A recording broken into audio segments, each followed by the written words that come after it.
Mars media நேயர்களுக்கும் அன்பர்களுக்கும் இந்த நாள் இனிய நாளாக அமைய எல்லாம் வல்ல இறைவனை பிரார்த்திக்கின்றோம். இந்த சேனல் உங்களுக்கு பிடிச்சிருந்தா மறக்காம சப்ஸ்கிரைப் பண்ணுங்க, ஷேர் பண்ணுங்க, லைக் பண்ணுங்க, கமெண்ட் பண்ணுங்க. எனதருமை விருச்சிக ராசி அன்பர்களே, இந்த அருமையான பதிவுல நம்ம என்ன பார்க்க போறோம் அப்படின்னா, நிகழும் மங்களகரமான குரோதி வருடம் மார்கழி மாத ராசி பலன். இந்த மார்கழி மாதம் உங்களுக்கு எப்படிப்பட்ட மாதம், எந்தெந்த கிரகங்கள் நன்மை செய்யக்கூடிய அளவுல இருக்கு, எந்தெந்த கிரகங்கள் மூலமா நம்ம கவனமா இருக்கணும், பரிகாரமா என்ன பண்ணினா ரொம்ப விசேஷம், இதைத்தான் பத்தி நம்ம பார்க்க போறோம். ஃபர்ஸ்ட் ஆஃப் ஆல், உங்கள் ராசிநாதனும் பகிரனு ரோகாதிபதியான செவ்வாய் பகவான் பாக்கியஸ்தானத்தில் இருக்கிறது ரொம்ப விசேஷம். பாக்கியம் அப்படிங்கிறதே பாக்கியம் அடைஞ்சு போயிடுது. பாக்கியம்னு அனுபவிக்கிறது. அந்த பாக்கியஸ்தானத்தில் அவர் என்ன பண்றாரு அப்படின்னா, நீச்சமடைந்து வக்ரகதியில இருக்கார். அப்ப என்ன பண்ணணும், எல்லாத்துலயும் கவனமா இருக்கணும். பூர்வீக சொத்துல வர்றதுல கொஞ்சம் காலதாமதம் ஆகலாம். தந்தையாரோட உடல் ஆரோக்கியத்துல கொஞ்சம் கவனமா இருக்கும். தந்தை வழி உறவினர்கள்ட்ட கொஞ்சம் அனுசரித்து போறது ரொம்ப விசேஷம். அது உங்களோட ராசிநாதன் அப்படிங்கறதுனால உடல் ஆரோக்கியத்துல கொஞ்சம் கவனம் எடுத்துக்கோங்க. கடனை ஏத்திக்காதீங்க, சரியா? செலவிருக்குன்னு கடனை வாங்கி வாங்கி வாங்கி சேர்க்காதீங்க, சரியா? கடன்கிறது பாவம், நிறைய பாவங்கள் தான் சேரும். நீங்க சொல்லலாம், அப்ப எப்படி சர்வை பண்றதுன்னா நம்ம இருக்கிறத வச்சு சிறப்பா இருக்கணும், வேற வழி கிடையாது. நமக்கு கர்மான்னு ஒண்ணு இருக்கோம் இல்லையா, அது என்ன, நம்ம இப்படிதான் இருக்கணும் அப்படின்னு பகவான் எழுதி அனுப்பிச்சுடுறாரு. சோ நம்ம சந்தோஷமா இருக்கணும் அப்படிங்கிறதுக்காக கடனை வாங்கிட்டு பகவானே அப்படின்னா பகவான் எங்க வந்து அடைப்பார். அதனால கடன் வாங்குற விஷயத்துல கவனமா இருக்கணும். அப்ப என்ன பண்ணணும், ஒவ்வொரு விஷயத்திலையும் நீங்க ஒவ்வொரு கவனத்தை எடுத்துக்கிட்டீங்கன்னா ரொம்ப விசேஷம். இப்ப ஒண்ணும் இல்ல, ஒரு பொருள் வீட்டுக்கு வாங்கணும். டிவி 55 இன்ச்சும் இருக்கு, 32 இன்ச்சும் இருக்கு. 32 இன்ச்சு கம்மி விலை, 55 நிறைய விலை. நீங்க என்ன டிசைட் பண்ணணும், உங்ககிட்ட காசு இருக்கா கையில, 55 இன்ச்சு வாங்குவோ, கவலையே இல்லை. கடன் வாங்கி தான் வாங்கணும், இன்னும் 32 இன்ச்சு வாங்குவோம், சரியா? இதுலயும் படம் தெரியப்படுது, அதுலயும் படம் தெரியப்படுது, இதுல என்ன இருக்கு, அந்த மாதிரி நம்ம சர்வே பண்ணணும், சரியா? சீருடை பணியாளர்களாகிய காவல், ராணுவம், இணைப்புத்துறை, மருத்துவத்துறையில் வேலை பார்க்கும் அன்பர்களுக்கு எதிர்பார்க்கும் இடமாற்றம், பதவி மாற்றம், பதவி உயர்வு, சம்பள உயர்வு சற்று காலதாமதமாகி பிறகு நிறைவேறும். அடுத்தபடியா 8-11 அதிபதி புதபகவான் ஜென்மராசியில இருக்கார். சூப்பர்.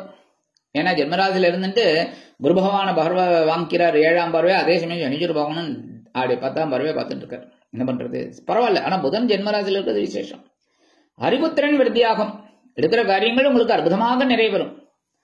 ஒவ்வொரு விஷயத்திலையும் ஒரு தெளிவான முடிவெடுப்பீர்கள். உடல் ஆரோக்கியம் சிறப்படையும். மனதளவில் இருந்து வந்த வேதனைகள் கண்டிப்பாக மறையும். தொழில் வியாபாரத்தில் விருத்தி அடையும்.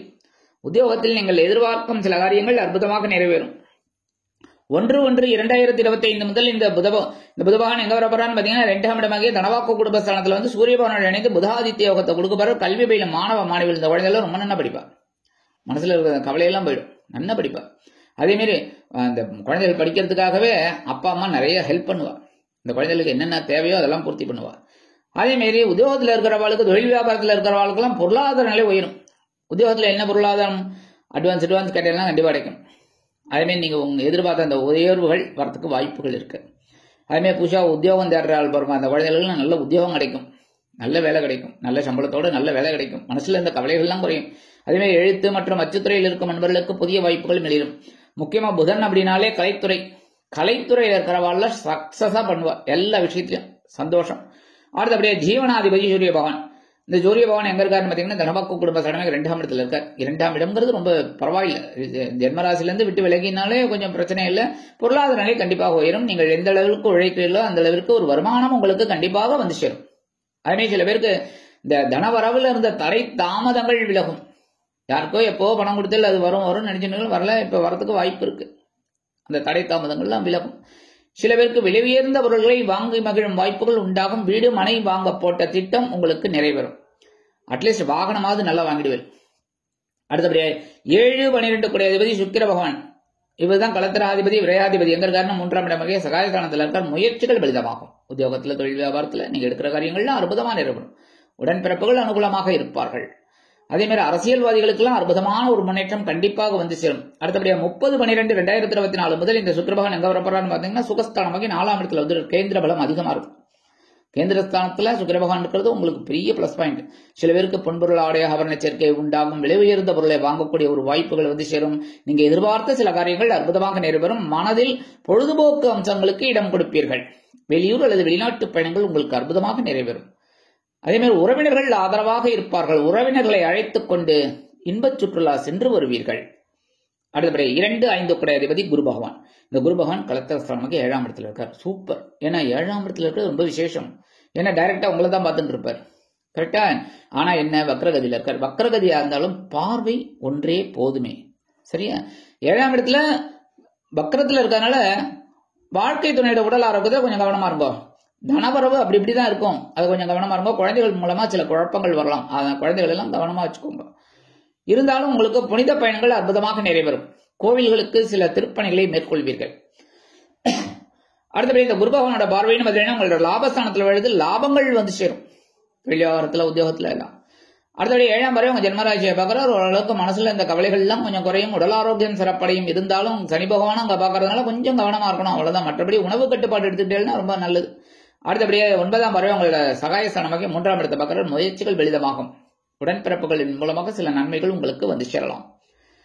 அடுத்தபடியா 3, 4 கூடிய அதிபதி சனீஸ்வர பகவான் சகாயாதிபதி சுகாதிபதி எங்க இருக்காருன்னு பாத்தீங்கன்னா சுகஸ்தானமாக 4ஆம் இடத்துல அர்த்தாஷ்டம சனி முடியப்படுது. இருந்தாலும் கொஞ்சம் கவனமா இருக்கணும் எல்லா விஷயத்திலும். அது இந்த வெளியூர்ல வெளிநாடு போகும்போதெல்லாம் கொஞ்சம் எடுக்கிற காரியங்கள்ல கவனமா இருந்தா ரொம்ப நல்லது. பேசுற வார்த்தைகளும் கொஞ்சம் கவனமா இருக்கணும். ஒரு கனிவா பேசினா ரொம்ப நல்லது. கடுமையா பேசினா அது ரெஃப்ளெக்ட் ஆகும். சோ கவனமா இருக்கிறது நல்லது. முக்கியமா ஏற்கனவே நான் சொன்ன மாதிரி உடல் ஆரோக்கியத்துல கொஞ்சம் சிறப்பாக கரை எடுத்துக்கிறது ரொம்ப நல்லது. உறவினர்கள் ஆதரவாக இருப்பார்கள். இருந்தாலும் நீங்க உறவினர்களை கொஞ்சம் அப்படி ஓரமா தான் வச்சுட்டு இருப்பீங்க. ரொம்ப தேவைப்பட்ட போதுதான் வச்சுப்பீங்க. அதனால ஒன்றும் பெரிய பிரச்சனைகள் வராது. இருந்தாலும் அனுசரிச்சு போறது நல்லது. அடுத்தபடியா சாயா கிரகங்கள் என்று அழைக்கப்படக்கூடிய ராகு பகவான் பஞ்சமஸ்தானத்துல இருக்கிறதுக்கு மனசுல கொஞ்சம் குழப்பம் இருந்துட்டே இருக்கும். இருக்கா? ஏதாவது ஒரு விஷயத்துல எல்லாம் சக்சஸ் ஆக போறதுன்னு நினைக்கும் போது குழப்பம் இருக்கும். ஆனாலும் சக்சஸ் ஆயிடும். ஒவ்வொரு விஷயத்திலையும் நீங்க கவனமா இருந்தா ரொம்ப நல்லது. ஆனா 5ஆம் இடம் பூர்வ புண்ணியஸ்தானம் அப்படிங்கறதுல குலதெய்வ பிரார்த்தனைகள், கோவில்களுக்கு செய்யறது, அட்லீஸ்ட் ஒரு எண்ணெயாவது வாங்கி கொடுக்கலாம்னு ஒரு எண்ணம் வரும் உங்களுக்கு. இல்ல ஏதாவது ஒண்ணு நம்மளால முடிஞ்சது 50 ரூபாய் போடணும் கொடுக்கணும் அப்படிங்கிற ஒரு எண்ணமே உங்களுக்கு பெரிய பிளஸ் பாயிண்ட். அதனாலே உங்களுக்கு சில வேதனைகள் குறையும். விருச்சிக ராசியை சேர்ந்த அன்பர்களுக்கு பாத்தீங்கன்னா கிட்டத்தட்ட ஒரு 12-13 வருஷமாவே பிரச்சனை தான். கரெக்டா? ஒண்ணு மாத்தி ஒண்ணு ஏதோ வந்துட்டு சமாளிச்சுட்டு இருக்கீங்க.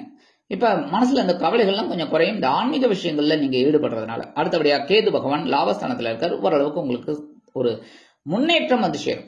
ஏன்னா ஞானக்காரகன் லாபஸ்தானத்துல இருக்கிறது ஒவ்வொரு விஷயத்திலயும் உங்களுக்கு ஞானம் கிடைக்கும்.